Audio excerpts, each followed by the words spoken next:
You cannot escape the responsibility of tomorrow by evading it today. Abraham Lincoln.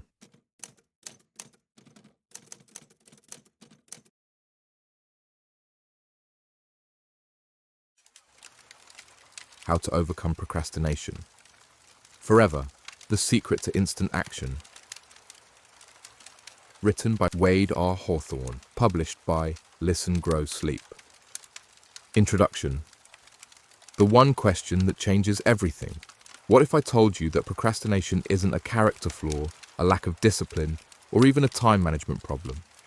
What if I told you it's actually a sophisticated neurological mechanism that's been protecting you for thousands of years, but is now working against you in the modern world? And what if I told you that within the next hour, you'll discover how to override this mechanism and transform procrastination from your greatest enemy into your most powerful ally? Let me ask you a question, and I want you to be brutally honest with yourself. No one else is listening. It's just you and me. When you think about that one thing you've been putting off, whether it's starting that business, writing that book, having that difficult conversation, or finally getting in shape, what happens in your body? Your heart might race a little, your breathing might quicken, your palms might sweat, your mind might start racing with excuses, rationalizations, and better things to do. This isn't random, this isn't coincidence. This is your brain's ancient survival mechanism kicking into high gear. But here's the shocking truth. That mechanism is working perfectly. It's just working against the wrong threat. Let me explain. Chapter 1. The Procrastination Paradox. Why your brain is sabotaging your success. Your brain has only two modes, comfort and growth. That's it, 2 modes. And guess which one your brain prefers? Of course, comfort. Have you ever noticed how your most important tasks, the ones that could actually change your life, are the ones you're most likely to procrastinate on? While the easy, comfortable tasks get done immediately, that's not coincidence. That's your brain's ancient survival mechanism in action. Here's what's really happening. Your brain perceives growth, stepping outside your comfort zone, taking risks, facing uncertainty, as a threat to your survival. It's the same mechanism that kept your ancestors alive when they were hunting and gathering on the savannah. But here's the problem. In today's world, this mechanism is killing your dreams. Think about it. Most of us wake up at the same time every day. We follow the same morning routine. We take the same route to work. We hang out with the same people. We watch the same types of shows.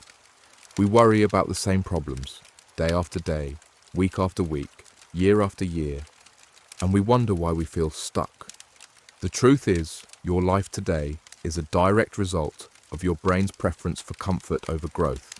Research shows that up to 95% of our thoughts, emotions, and behaviors run on autopilot. That means only 5% of your day involves conscious, deliberate choice. 5%. Let that sink in. If you're awake for 16 hours a day, that's only 48 minutes of conscious decision-making. The rest is your brain running familiar patterns, following the path of least resistance. Now, here's where it gets really interesting. What happens when you try to break out of this comfort zone? What happens when you have an impulse to do something different, to start that business, write that book, have that difficult conversation, or finally get in shape? Your brain's response is immediate and powerful. Emergency brake. Anytime you attempt to deviate from your normal routine, your brain perceives it as a threat. This isn't because your brain wants you to fail.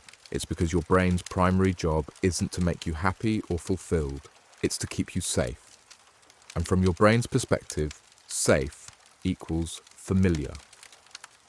This emergency brake manifests as a resistance, as hesitation, as doubt, as fear, as excuses, as procrastination. I'll start tomorrow. I'm too tired right now. I don't have enough information yet. What if I fail? I'm not feeling inspired. I need to wait for the perfect time. Sound familiar? Here's a personal story that illustrates this perfectly. Several years ago, I was working with a brilliant entrepreneur named Michael. On paper, Michael had everything going for him. He was intelligent, educated, had a great network, and had identified a clear market opportunity. He had big dreams of launching his own tech startup, having seen an underserved market in his industry. But despite having the skills, the knowledge, and even the connections to make it happen, Michael remained stuck in a job he hated for 3 years. 3 years of complaining about his boss, 3 years of talking about his startup idea, 3 years of saying, "I'll start when the timing is right." When I began working with him, I asked him a simple question. Michael, when you think about taking the first step towards starting your business, whether that's registering a domain name, creating a business plan, or reaching out to potential clients, what happens? His answer was revealing. I get overwhelmed. I start thinking about everything that could go wrong.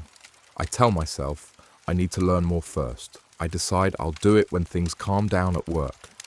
I convince myself that next month would be better. That's the emergency brake in action. That's his brain protecting him from the unfamiliar, from the possibility of failure, from the discomfort of change. The kicker? When Michael finally took action, when he pushed through that initial resistance and registered his business name, it took him exactly 15 minutes. 15 minutes to take a step he had been putting off for 3 years. This is what I call the procrastination paradox. It's the invisible force that keeps you stuck in patterns that no longer serve you. It's the reason you keep saying you'll start tomorrow. It's the reason change feels so hard. But here's the truth. It's not actually hard. What's hard is the first step. What's hard is those first few seconds when you're fighting against decades of neural programming. Remember, your brain has 2 modes, comfort and growth. And the only way to create lasting change in your life is to understand how to override both.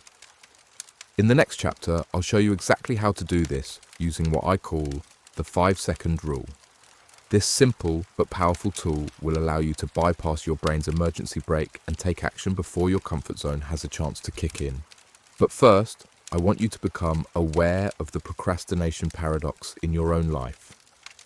Let me ask you, what area of your life has been stuck in the comfort zone the longest?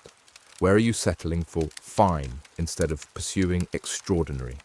What's that one thing you've been saying you'll do someday that, if you did it today, could change everything? Get clear on your answer, because awareness is always the first step toward change. And change, my friend, is exactly what we're here to create. Chapter 2, the 5-second rule, your gateway to instant action. What if I told you there's a tool so simple yet so powerful that it can override your brain's emergency brake, silence your inner critic, and propel you into action regardless of how you feel? A tool that has helped people quit smoking after 30 years of addiction, leave toxic relationships they've been stuck in for decades, launch businesses they've been dreaming about for years, and transform their health after lifetimes of failed attempts. This tool is what I call the 5-second rule, and it works with such startling effectiveness that it might seem like magic. But I promise you, there's hard science behind it. The premise is simple. The moment you have an instinct to act on a goal, you must physically move within 5 seconds, or your brain will kill the idea. That's it. Count backward from 5, then move. Not think, not plan, not wonder. Move. Why counting? Because it's a metacognitive tool that shifts activity in your prefrontal cortex. It interrupts the habit loop running in your basal ganglia, the part of your brain responsible for running your comfort zone patterns. Why backward? Because counting backward requires focus. It's harder than counting forward, which means it temporarily occupies your attention, creating a brief window where the emergency brake doesn't engage. Why 5 seconds? Research in neuroscience shows that it takes about that long for your brain to process a new idea and either act on it or kill it. Let me give you a practical example of how this works. Let's say you wake up in the morning and your alarm goes off. You know you should get up immediately. Maybe you've even set your gym clothes out the night before, committed to morning exercise. But your bed is warm and you're tired, and your brain immediately begins generating excuses. Just 5 more minutes. I'll work out this evening instead. I deserve a little more rest. It's cold outside. This is your emergency brake in action. This is your brain trying to keep you in the familiar comfort of your routine. But what if, the moment that alarm rings, you start counting? 5, 4, 3, 2, 1. And then, without further deliberation, you throw off the covers and stand up. You've just used the 5-second rule to override your brain's emergency brake. You've bypassed the part of your brain that wants to keep you safe and comfortable, and you've activated the part of your brain that can take decisive action.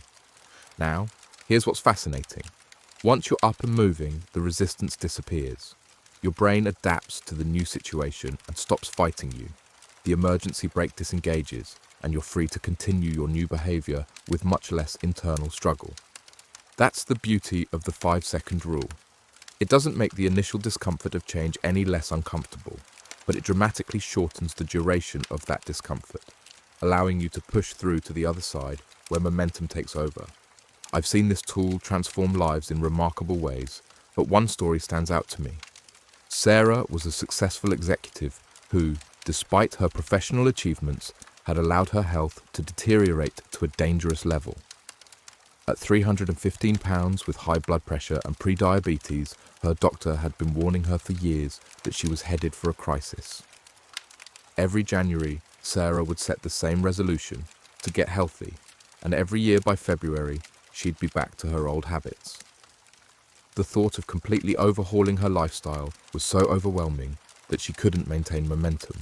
When I introduced Sarah to the 5-second rule, I suggested she use it for just one small change. Drinking a glass of water first thing in the morning before her coffee, something so simple that it seemed almost insignificant. Each morning, when her alarm went off, she'd count 5, 4, 3, 2, 1, and immediately reach for the glass of water she'd set on her nightstand the night before. No debating, no negotiating, just 5, 4, 3, 2, 1, then action. After a week of successfully implementing this tiny change, Sarah decided to apply the rule to another small habit, taking a 5-minute walk after dinner. Again, 5, 4, 3, 2, 1, then stand up from the table and walk, regardless of how she felt, regardless of what show was on TV, regardless of the weather. 6 months later, Sarah had lost 64 pounds and her blood work showed significant improvements. But more importantly, she had rebuilt her relationship with herself. For perhaps the first time in her adult life, she was keeping her promises to herself, one 5-second decision at a time. The power of the 5-second rule isn't just in the specific actions it helps you take. The real magic happens in what these small wins do to your self-perception. Each time you use the rule to push yourself past resistance, you build evidence that you can trust yourself, that you can change, that you are in control.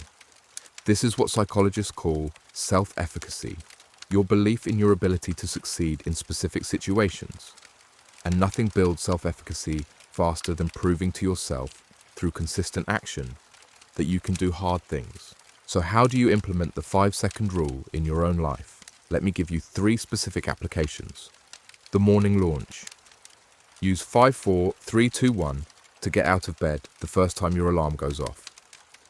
No snooze button. This one change will set a powerful tone for your entire day. The hesitation killer. Anytime you find yourself hesitating before an important action, making a phone call, speaking up in a meeting, approaching someone new, use 5, 4, 3, 2, 1 to push past the hesitation and into action. The procrastination buster. When facing a task you've been putting off, don't negotiate with yourself about when you'll do it. Just count 5, 4, 3, 2, 1 and start. Remember, you don't have to feel like doing something to take action. The 5-second rule is simple, but don't mistake simplicity for lack of power. This tool has transformed the lives of millions of people around the world because it addresses the root cause of what keeps us stuck, the gap between impulse and action. Close that gap and you change everything. Chapter 3. The inner critic, your mind's saboteur. You're not good enough. You'll never succeed. Who do you think you are? You've failed before.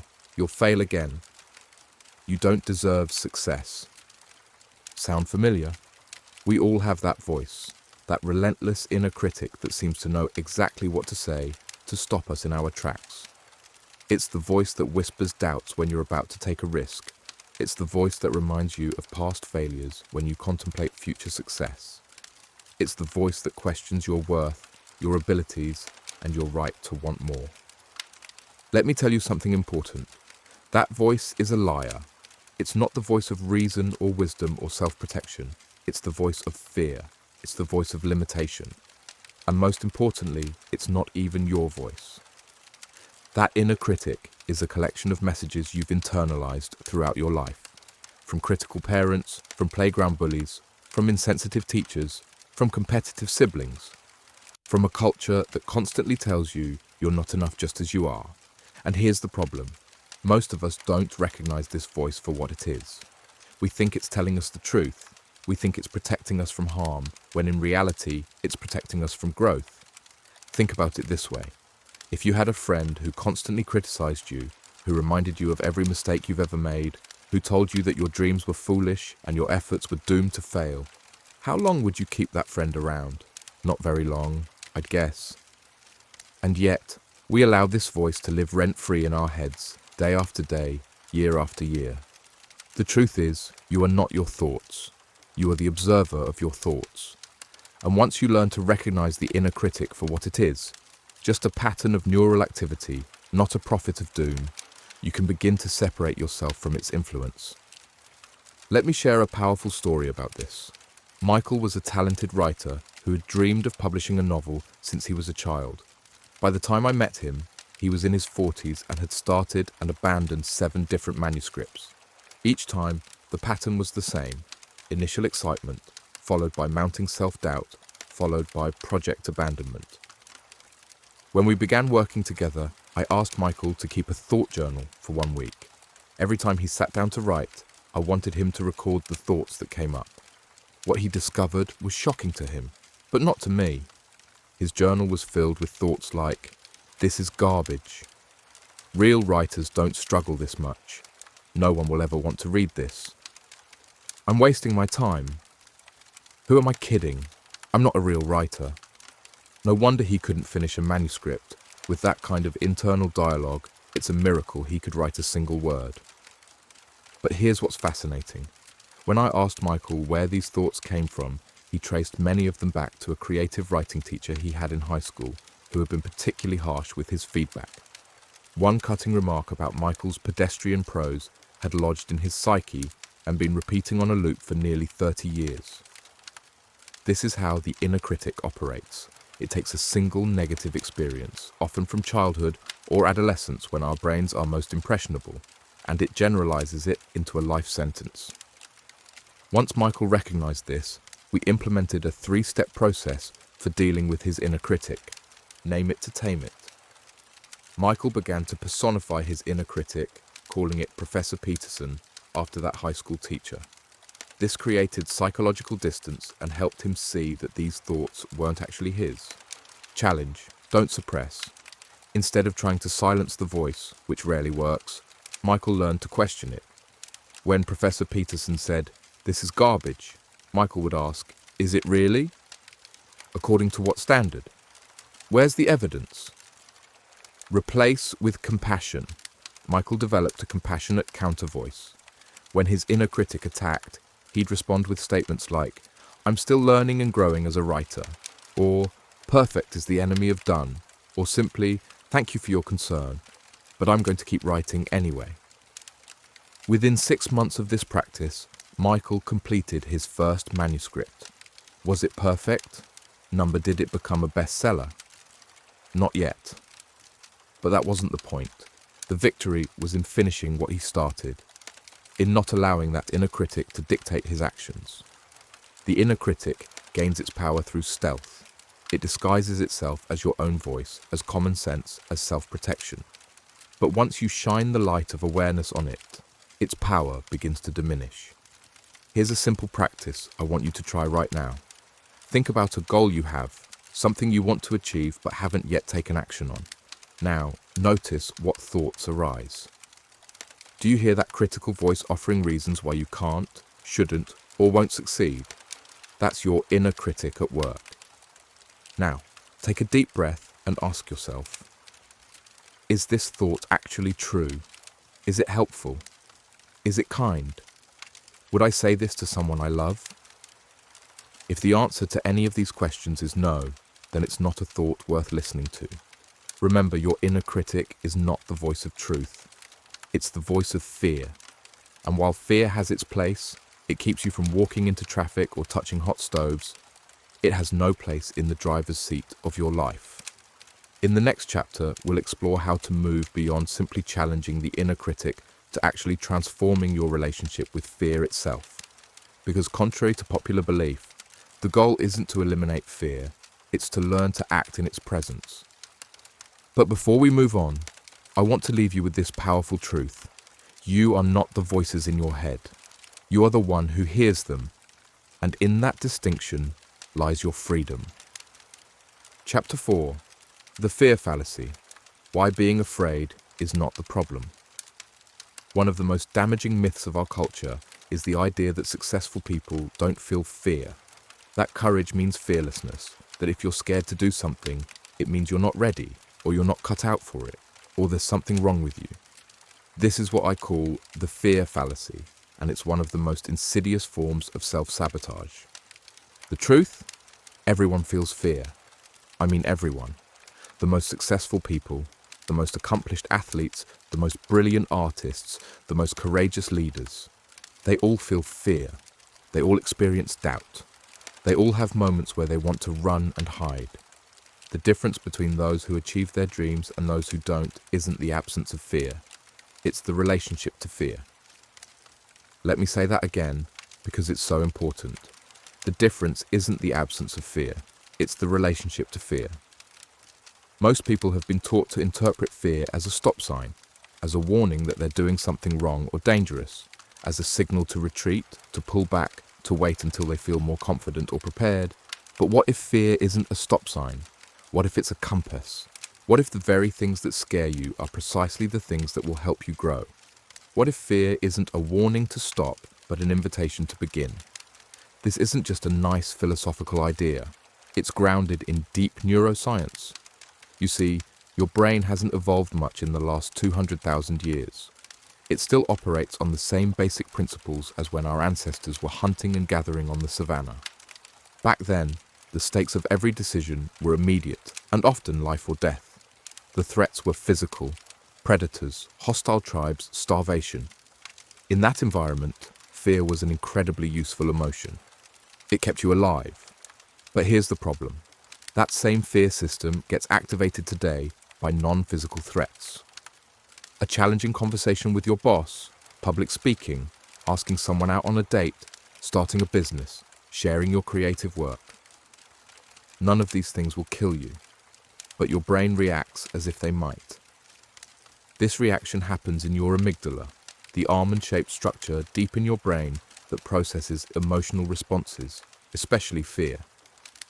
When your amygdala perceives a threat, whether real or imagined, it triggers your fight-flight-freeze response through a cascade of stress hormones.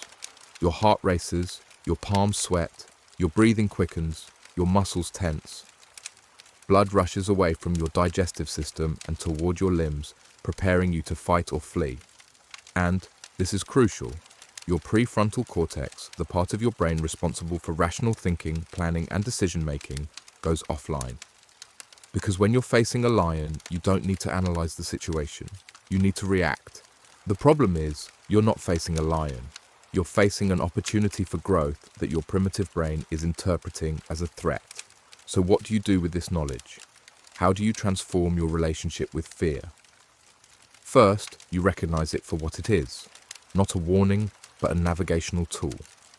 Fear points you directly toward the areas where you need to grow, toward the actions that will expand your comfort zone, toward the opportunities that will transform your life. As author and entrepreneur Tim Ferriss says, the things that we're most afraid of doing are often exactly what we should do. Or, in the words of Ralph Waldo Emerson, do the thing you fear, and the death of fear is certain. Let me tell you about Alex, a client who came to me paralyzed by fear of public speaking. Alex was brilliant at his job in cybersecurity. He had insights and expertise that could benefit thousands of people in his industry. He was regularly invited to speak at conferences, and he turned down every single invitation. Why? Because the thought of standing on a stage made him physically ill. His heart would race, his palms would sweat, his mind would go blank. Classic fear response. When we started working together, Alex's goal was to get over his fear of public speaking. He believed that if he could just eliminate the fear, he'd be able to accept those speaking invitations. But here's what I told him. You're never going to stop feeling afraid. And that's not the problem. The problem is that you're waiting to feel confident before you take action. We completely reframed his relationship with fear. Instead of seeing it as an obstacle to overcome, we reinterpreted it as a sign that he was pushing his boundaries, that he was growing. We started small.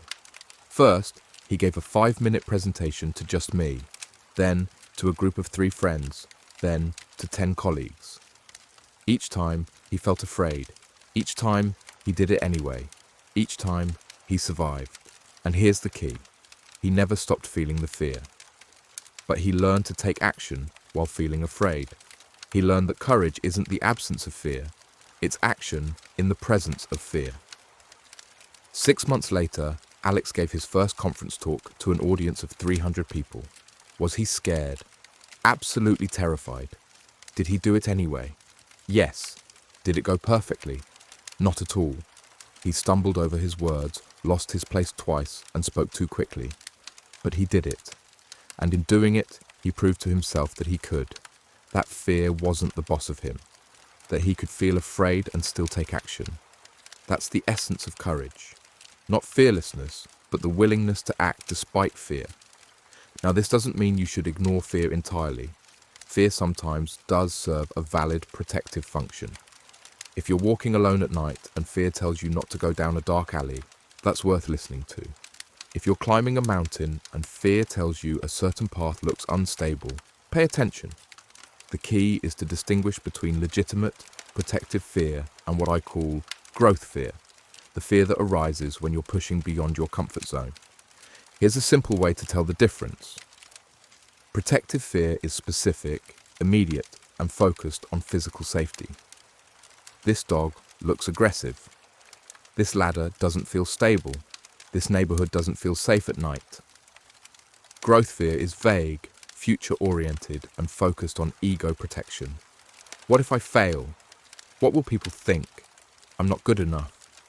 I might look foolish. Protective fear deserves your respect and attention. Growth fear deserves your acknowledgement, and then your action anyway. So how do you act in the presence of fear? Here are 3 powerful strategies. The 5-second rule. Again, when you feel fear holding you back from taking action, use the 5, 4, 3, 2, 1 countdown to bypass your brain's emergency brake and launch yourself into action before fear can take hold.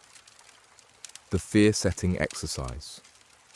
This powerful tool, popularized by Tim Ferriss, involves explicitly defining your fears, identifying preventive measures, and considering repair strategies. By facing fear head-on and planning for worst-case scenarios, you remove much of its power. The fear ladder. Break down scary goals into smaller, manageable steps. If speaking to an audience of 300 people terrifies you, start with speaking to 1 person, then 3, then 10, gradually working your way up the fear ladder.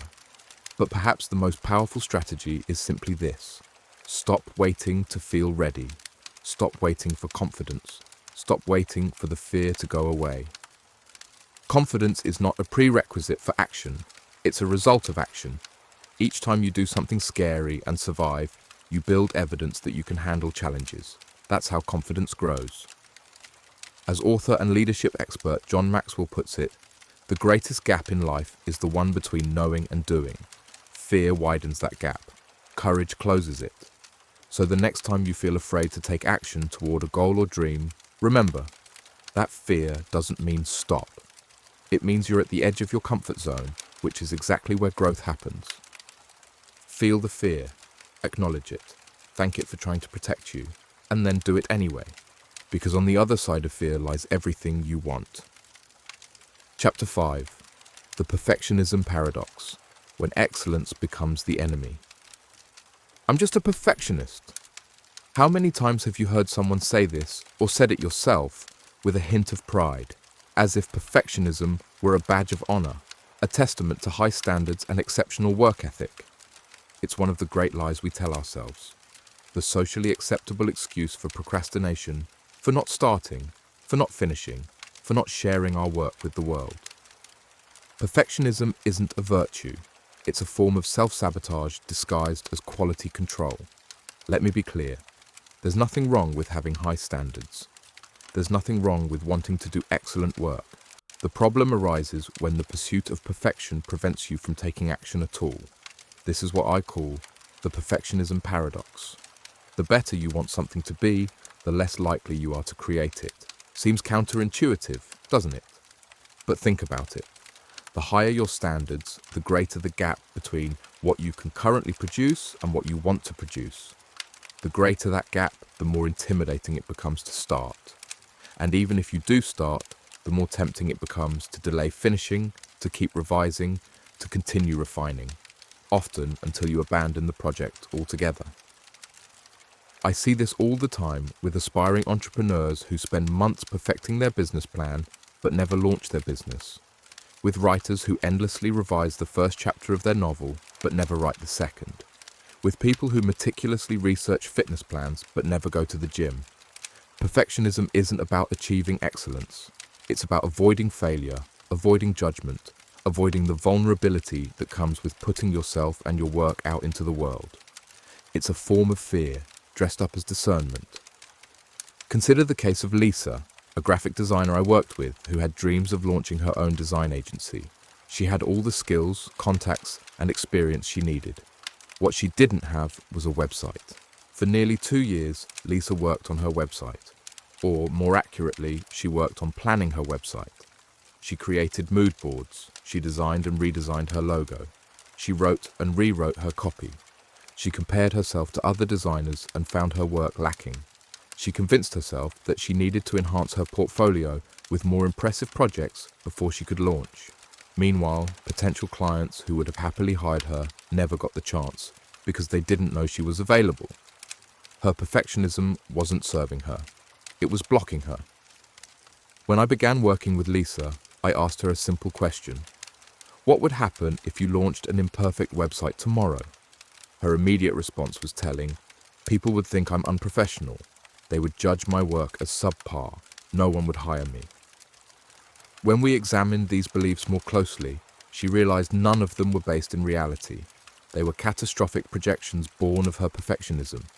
The truth, most people wouldn't notice or care about the minor flaws that seemed so glaring to her. Those who did would likely forget about them as soon as they saw the quality of her actual design work. And even if someone did judge her website harshly, the impact on her business and life would be minimal. The real cost wasn't in launching an imperfect website. It was in not launching at all. With this realization, Lisa agreed to a challenge. She would launch her website within 1 week, even if it wasn't perfect. Even if certain sections were still under construction, even if her portfolio wasn't as robust as she'd like. The result? Within 24 hours of her website going live, she received her first inquiry. Within the first month, she booked 3 new clients. None of them commented on the aspects of her site she thought was subpar. They were too impressed by her work samples and too excited about what she could create for them. Lisa's story illustrates a fundamental truth. Done is better than perfect. This doesn't mean you should do sloppy work. It doesn't mean you shouldn't strive for excellence, but it does mean recognizing the law of diminishing returns. The final 10% of perfection often requires 90% of the effort, and in most cases, that effort simply isn't worth it. Renowned author and artist Austin Kleon puts it this way: perfectionism is the enemy of the idea. Ideas bloom with chaos and wither under perfect conditions.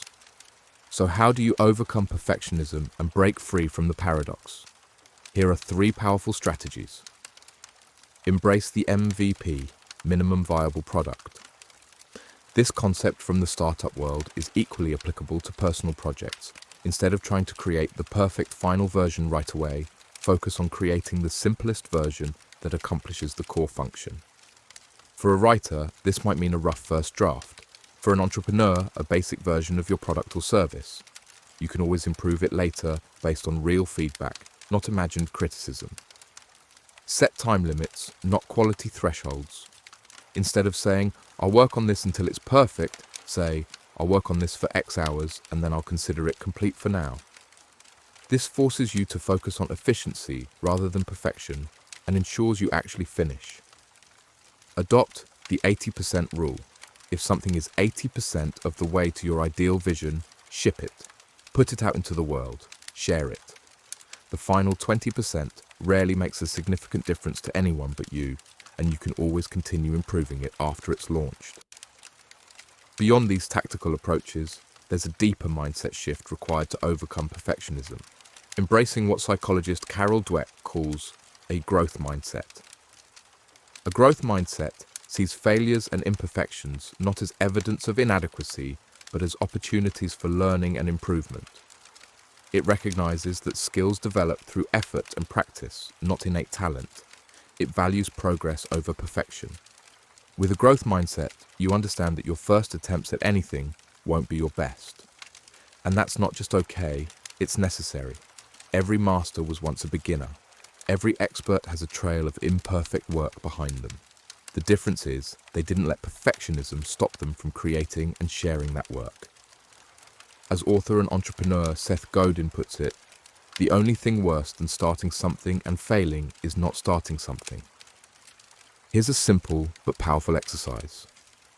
I'd like you to try. Identify one project you've been putting off because you're waiting for the perfect time, the perfect conditions, or until you can do it perfectly. Now, commit to working on it for just 15 minutes today with the explicit permission to do it imperfectly. Don't edit as you go. Don't second guess. Don't compare your work to others. Just create for 15 minutes. Then tomorrow, do it again. You'll be amazed at what happens when you give yourself permission to create imperfectly. Not only will you actually make progress, but you'll likely find that your work isn't nearly as flawed as you feared. And even if it is, you'll have something real to improve upon, rather than an imaginary, perfect version that exists only in your head. Remember, perfectionism isn't really about achieving excellence. It's about avoiding the discomfort of being judged, of being vulnerable, of potentially failing. But as Brené Brown's research has shown, vulnerability isn't weakness.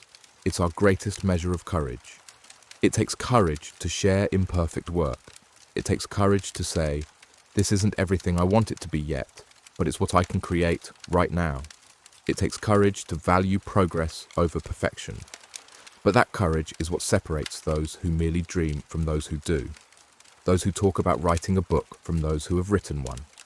Those who wish they could start a business from those who are running one. So the next time you find yourself caught in the perfectionism paradox, remember, the perfect is the enemy of the good. And more importantly, it's the enemy of the done. Choose action over perfection. Choose progress over paralysis. Choose courage over comfort. Because in the end, a flawed creation that exists is infinitely more valuable than a perfect one that doesn't. Chapter 6. The Momentum Principle: How Small Actions Create Big Results. Have you ever noticed how the hardest part of any task is getting started? How once you're in motion, everything seems to flow more easily? How that first step, that initial push, is often the biggest hurdle? This isn't just your imagination. It's physics. It's psychology. It's the fundamental law of momentum. Newton's first law of motion states that an object at rest stays at rest, and an object in motion stays in motion, unless acted upon by an external force. This isn't just true for physical objects. It's true for human behavior as well. The energy required to start moving is always greater than the energy required to keep moving. This is why that first step feels so hard. This is why we procrastinate. This is why we put things off. But here's the beautiful thing about momentum. Once you get it, it works for you. It becomes your ally. It carries you forward with less effort than it took to start. Let me share a story that perfectly illustrates this principle.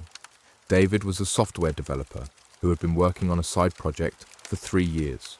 3 years of planning, of researching, of thinking about all the features he wanted to include. 3 years of not actually building anything. When I met David, he had notebooks filled with ideas, spreadsheets of market research, and countless hours of competitor analysis. What he didn't have was a single line of code. "I want to make sure I get it right," he told me. "I want to build something perfect." But here's the thing about software development. You never get it right the first time. The best products evolve through iteration, through feedback, through actual use. The longer you wait to start, the more you're actually moving backward, not forward. We decided to apply the momentum principle. Instead of trying to build the entire application at once, we broke it down into the smallest possible meaningful piece, a basic landing page with a sign-up form. David committed to coding for just 15 minutes each day, no more, no less. He would set a timer, write code for 15 minutes, and then stop. The next day, he would do it again. At first, those 15 minutes were excruciating. He would stare at his screen, unsure where to start. He would write a few lines, delete them, write them again. He would question every decision. But something fascinating happened after about a week. Those 15 minutes started to feel shorter. The code started to flow more easily. He found himself thinking about the project during his commute, during his lunch break, during his evening walk. The momentum was building. Within 3 weeks, David had a basic landing page. It wasn't perfect. It wasn't even close to what he had envisioned. But it was real. It was tangible. It was something he could show to people. And that's when the magic really started to happen. People started giving him feedback. They started asking questions. They started suggesting features. The project began to take on a life of its own. 6 months later, David had a working prototype. A year later, he had paying customers. Today, his project is a thriving business with a team of developers and thousands of users. But here's the most important part. He never stopped coding for those 15 minutes each day. The momentum he built in those early days became a self-sustaining force. It carried him through the difficult times, through the setbacks, through the moments when he wanted to quit. This is the power of the momentum principle. It transforms the impossible into the inevitable. So how do you apply this principle in your own life? Here are 3 powerful strategies. The micro commitment. Instead of committing to huge, overwhelming goals, commit to tiny, manageable actions. Want to write a book? Commit to writing 100 words each day. Want to start a business? Commit to making 1 phone call each day. Want to get in shape? Commit to doing 5 push-ups each morning. The streak effect. Track your daily actions. Put an X on your calendar for each day you complete your micro commitment. The longer your streak, the more powerful the momentum becomes. Breaking the streak feels worse than the discomfort of taking action. The 2-minute rule. If something takes less than 2 minutes to do it immediately. This prevents small tasks from accumulating and maintains forward momentum throughout your day.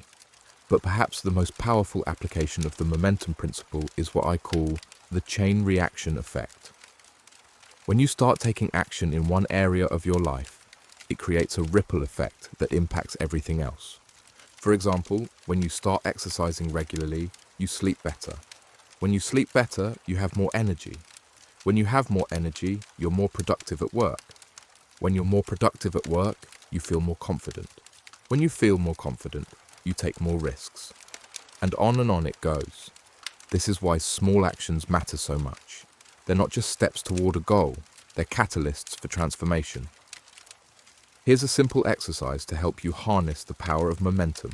Identify one area of your life where you feel stuck. Break it down into the smallest possible meaningful action. Commit to doing that action for just 5 minutes each day. Set a timer. Do the action. Stop when the timer goes off. Repeat tomorrow. The key is consistency, not intensity. It's better to do something small every day than something big once in a while. Remember, momentum is like a snowball rolling down a hill. At first it's small and requires effort to push. But once it starts rolling, it grows larger and moves faster with each revolution. Your life works the same way. Each small action you take builds upon the previous ones. Each day you maintain momentum makes the next day easier. Each step forward creates the energy for the next step. So stop waiting for the perfect moment. Stop waiting for inspiration. Stop waiting for everything to be just right. Start now. Start small. Start imperfectly. Because once you start, momentum will take care of the rest. Chapter 7. The Environment Effect. Designing your space for success. Your environment is not just a backdrop to your life. It's an active participant in shaping your behavior, your decisions, and ultimately, your success or failure. This isn't just a nice idea, it's science. Research in environmental psychology and behavioral economics has shown that our surroundings have a profound impact on our actions, often in ways we don't even realize. Think about it. When you walk into a fast food restaurant, what happens? The smells, the colors, the layout. Everything is designed to make you want to eat more, faster. When you enter a library, what happens? The quiet, the order, the atmosphere.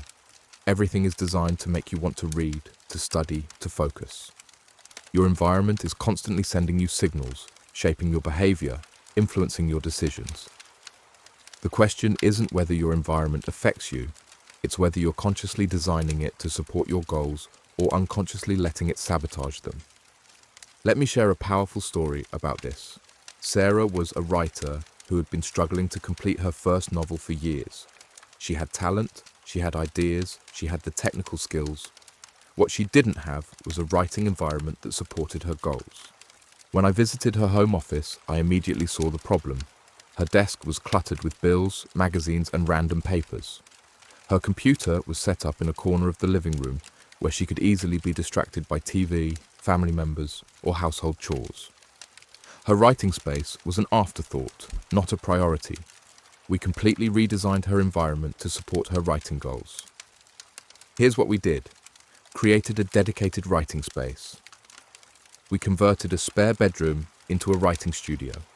The room had good natural light, was quiet, and had a door that could be closed. Eliminated distractions. We removed the TV, cleared the clutter, and installed blackout curtains to control the lighting. Added positive triggers. We hung inspiring quotes on the walls, set up a comfortable writing chair, and created a ritual space with candles and essential oils. Set up success cues. We displayed her writing awards, positive feedback from readers, and a progress chart showing her word count goals.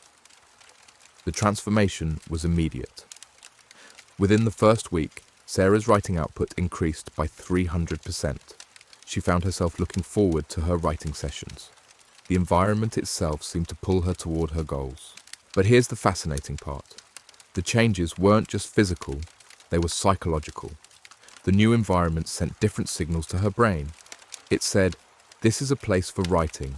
This is a place for creativity. This is a place where great things happen. This is what I call the environment effect. Your surroundings shape your behavior, often without your conscious awareness. So how do you design an environment that supports your goals? Here are 3 powerful strategies. The trigger environment. Design your space to trigger the behaviors you want. Want to exercise in the morning? Sleep in your workout clothes? Want to read more? Place books in every room of your house. Want to eat healthier? Keep healthy snacks visible and unhealthy ones out of sight. The friction environment. Make undesired behaviors harder and desired behaviors easier. Want to watch less TV? Remove the batteries from the remote. Want to write more? Keep your laptop charged and ready to go. Want to meditate daily? Set up a dedicated meditation space with a comfortable cushion. The identity environment. Surround yourself with reminders of who you want to become. Want to be a successful entrepreneur? Display photos of business leaders you admire. Want to be a published author? Create a mock book cover and display it prominently. Want to be fit and healthy? Hang up photos of yourself at your healthiest. But perhaps the most powerful aspect of environment design is what I call the choice architecture. This is the way you structure your environment to make good choices easier and bad choices harder. For example, if you want to eat healthier, Keep healthy snacks at eye level in your pantry. Put unhealthy snacks in opaque containers on high shelves. Pre-portion healthy meals in clear containers in your fridge. Keep a water bottle with you at all times. If you want to exercise more, lay out your workout clothes the night before. Keep your gym bag packed and ready to go. Put your running shoes by the front door. Display your workout schedule prominently. If you want to write more, keep your writing desk clear and ready. Have multiple notebooks and pens available. Set up a comfortable writing chair. Create a ritual space for your writing practice. The key is to make your environment work for you, not against you. Every object in your space should either support your goals or be removed. Here's a simple exercise to help you redesign your environment. Choose one area of your life where you want to make progress. Identify the physical spaces associated with that area. List all the objects in those spaces. For each object, ask, does this support my goal or sabotage it? Remove or modify objects that sabotage your goals. Add objects that support your goals. Remember, you don't have to be a victim of your environment. You can be its architect. You can design it to pull you toward your goals, to make success easier, to make failure harder. Because when your environment aligns with your goals, you don't need willpower. You don't need motivation. You just need to show up. And that's exactly what a well-designed environment makes you want to do. Chapter 8. The Accountability Advantage. Why going alone is harder. Accountability is the glue that ties commitment to results. This powerful quote from Bob Proctor captures something essential about human nature. We perform better when we're accountable to others, when someone else is watching, when someone else cares about our success. This isn't just a nice idea, it's a well-documented psychological phenomenon. Research shows that people are 65% more likely to achieve a goal when they commit to another person. And when they have a specific accountability appointment with someone they've committed to, their chance of success increases to 95%. 95%. That's not just a small improvement, that's a game changer. Let me tell you about James, a client who had been trying to start his own consulting business for years. He had the skills, the experience, the network, everything he needed to succeed. But he kept getting stuck in the planning phase, never quite taking the leap into action. When we started working together, James made a commitment. He would send me a daily email with his progress. Every single day, without exception. If he didn't send the email by 9 p.m., he would donate $100 to a charity he hated. This accountability system transformed everything. Suddenly, James wasn't just accountable to himself. He was accountable to me. He was accountable to his bank account. He was accountable to his values. The results were immediate. Within the first week, James had created his business website, set up his LLC, reached out to 3 potential clients, created his first service offering.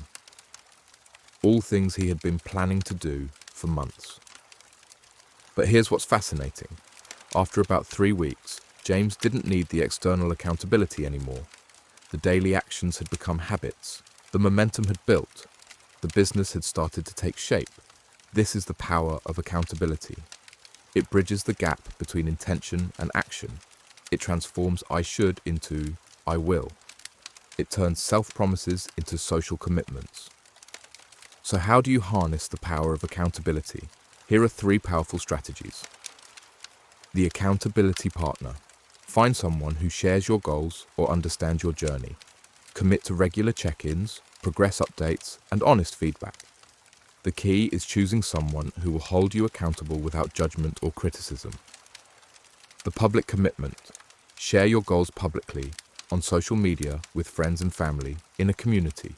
The more people who know about your commitment, the stronger the accountability becomes. The consequence system. Create meaningful consequences for not following through. This could be financial, like James's charity donation, social, like having to explain to your accountability partner, or personal, like missing out on a reward you've set up. But perhaps the most powerful form of accountability is what I call the mastermind group.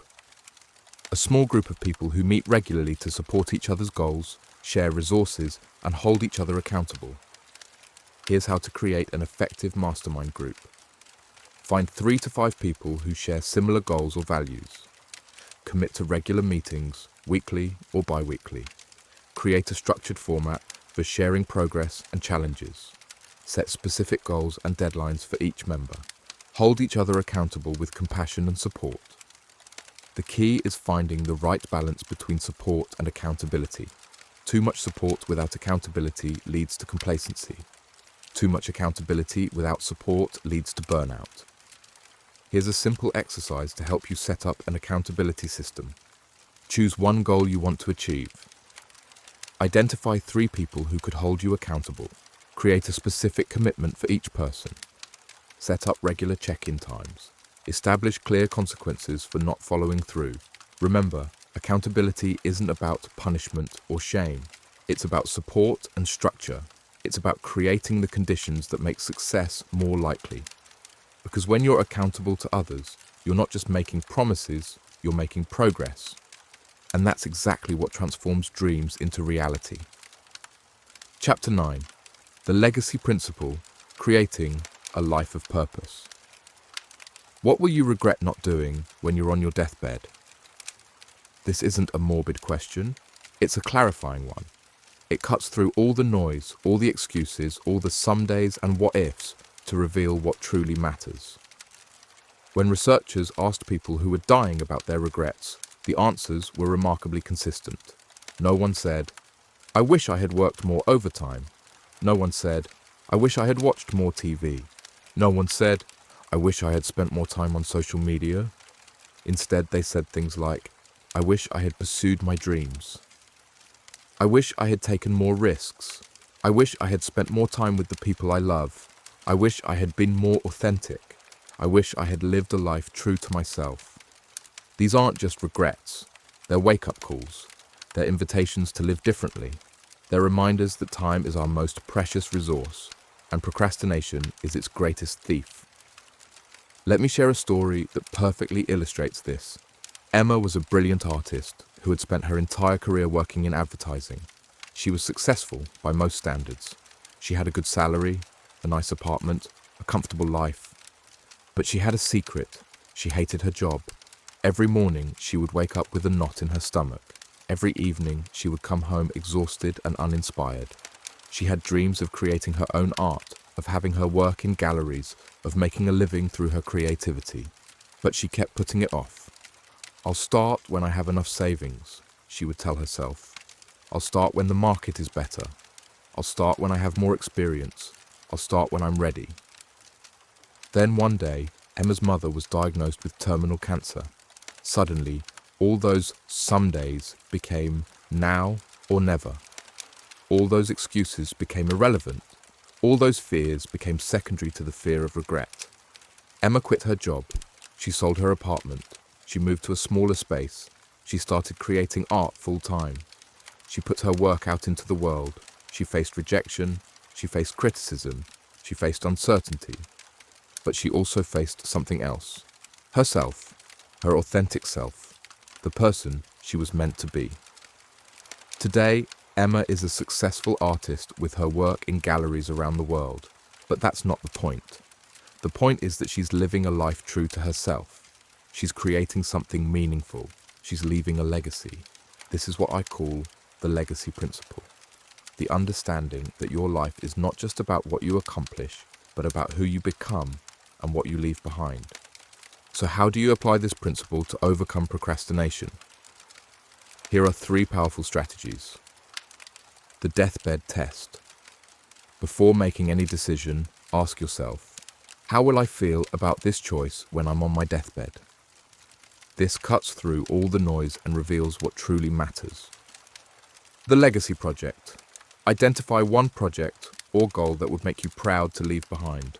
Something that would make your life meaningful. Something that would make a difference in the world. The authenticity check. Regularly ask yourself, am I living the life I want to live or the life others expect me to live? This helps you stay true to your own path. But perhaps the most powerful application of the legacy principle is what I call the reverse timeline. Instead of planning forward from today, plan backward from your deathbed. Here's how it works. Imagine yourself at the end of your life.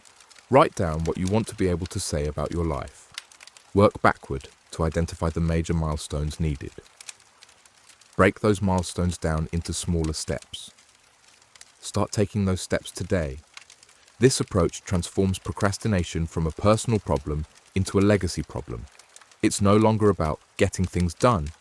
It's about creating something meaningful with your life.